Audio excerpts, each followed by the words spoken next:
సరే అమ్మాయిను మీ అమ్మగారు కూడా వచ్చారు కదా, వాళ్ళిద్దరిని పిలిచి ఒకసారి మాట్లాడు.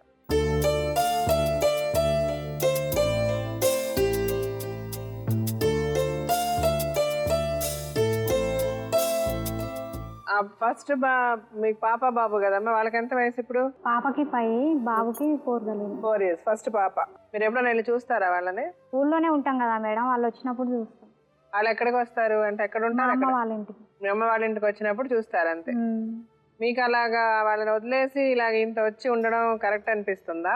ఎందుకు అలా వచ్చేసారమ్మా? అంటే మీ ఆయన మంచి ఆయన కాదా? అంటే నాకే ఇష్టం లేదు. మరి ఇష్టం లేనప్పుడు ఎందుకు పెళ్లి చేసుకున్నారు, ఎందుకు పిల్లల్ని కన్నారమ్మా? ఆ పిల్లల పరిస్థితి ఎప్పుడైనా ఆలోచించారా మీరు? వాళ్ళు బాగుంటారు అనుకున్నారా? వాళ్ళు సంతోషంగా ఉంటారా? మీకు అలా అనిపించిందా? మీ సంతోషం గురించి వాళ్ళని చంపేశారు కదా మీరు, అవునా? ఇప్పుడు మళ్ళీ ఇక్కడ వచ్చి ఒక బాబుని కన్నారు. వాళ్ళ జీవితాలు ఏమైపోవాలనుకున్నారు? అతనికి ఆల్రెడీ పెళ్ళే, వాళ్ళకి 3 పిల్లలు ఉన్నారు. ఇది కరెక్టా అమ్మా? తప్పే చేసినాం మేడం. మరి తప్పు చేశారు. దీనికి పరిష్కారం ఏమనుకుంటున్నారు మీరు? మీరు కనుక అమ్మాయి పరిస్థితిలో ఉంటే మీరేం చేసేవారు? ఇప్పుడు ఇవన్నీ వీరబాబు గారు మీరు ఇవన్నీ చెప్పేవి కరెక్ట్ కాదా? అమ్మాయి ఇంట్లో వండి పెట్టలేదు, తిండి పెట్టలేదు, వెళ్ళిపోయింది. ఇవన్నీ మనల్ని మనం చేసిన తప్పుని ఎలా సమర్థించుకోవడం అనుకోవడానికి మాట్లాడుకోవడం. అమ్మాయి మీ చుట్టం, ఆ అమ్మాయి తప్పు చేస్తే ఆ అమ్మాయిని సరిదిద్దుకోవచ్చు, ఆ అమ్మాయిని మార్చడానికి ప్రయత్నించవచ్చు.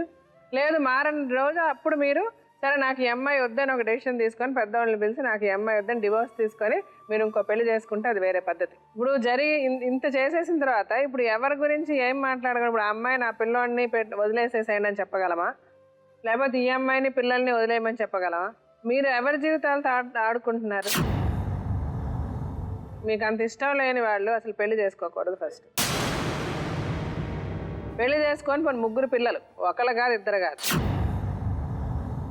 మళ్ళీ ఇక్కడ వచ్చి ఇంకో పిల్లోడు మళ్ళీ అంటారు నేను 9,000 సంపాదిస్తున్నాను, నా సంపాదన ఎంతమందికి సరిపోద్ది అని. మీ సంపాదన ఎంత ఉంటే 4 పిల్లల్ని పోషించగలరు?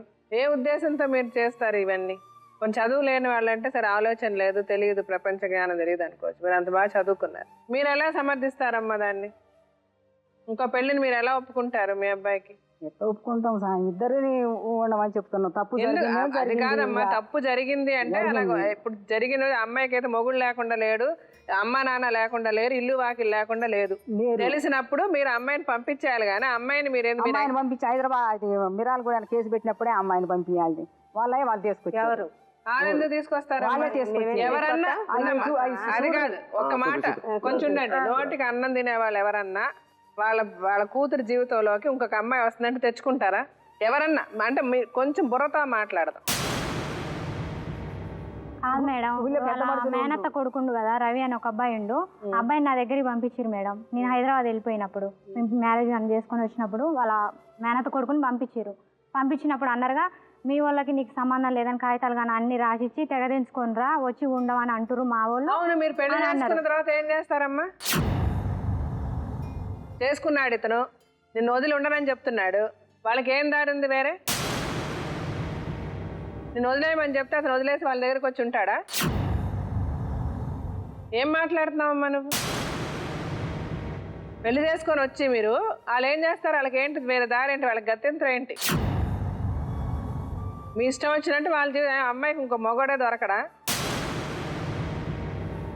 చేసుకోకపోతే మీరు ప్రేమించుకున్న వాళ్ళు పెళ్లి చేసుకొని తగలడచ్చు కదా. అమ్మాయి జీవితం ఎందుకు అన్యాయం చేయడం, అక్కడ నాశనం చేయడం? అటు ఆ పిల్లల్ని నాశనం చేశారు మీరు, ఆ మధ్యలో నాశనం అయిపోయేది ఆ పిల్లలు. కేవలం మీ లవ్వులు, మీ ప్రేమలు, మీ వ్యామోహాలు, మీ సుఖాలు. ఆయన చెప్పాడు ఇద్దరిని చూసుకుంటానని చెప్పి, ఆ అమ్మాయి ఏమో నాకు వద్దు, నా భర్త నాకే కావాలంటుంది. మీరేమనుకుంటున్నారు చెప్పండి? ఇద్దరిని చూసుకుంటున్నాడు కాబట్టి రేపు ఇంకొక అమ్మాయిని కూడా వచ్చి చేసుకొని చూసుకుంటాడు, ఉంచుకుంటారా? నిన్ను చేసుకున్నాడు ఇంకో అమ్మాయిని ఎందుకు చేసుకోడు? పెళ్ళ ఉండగా నిన్ను చేసుకున్నాడు కదా. మీరేమైపోతారా అని చేసేసుకున్నాడు ఆయన. రేపు ఇంకొక అమ్మాయి ఏదో అయిపోద్దని కూడా చేసుకోవచ్చు. అప్పుడు ఆ అమ్మాయిని కూడా చూసుకుంటాడు, 3 బట్టి చూసుకుంటాడు. ఓకే అమ్మా, మీకు పద్ధతేనా? మరి సరే, మీ సమస్యకి నేను పరిష్కారం చెప్పే ముందు డాక్టర్ గారు, లాయర్ గారు వస్తారు. వాళ్ళు ఏం చెప్తారు వినండి అమ్మా, ఆ తర్వాత నేనేం చెప్పాలి.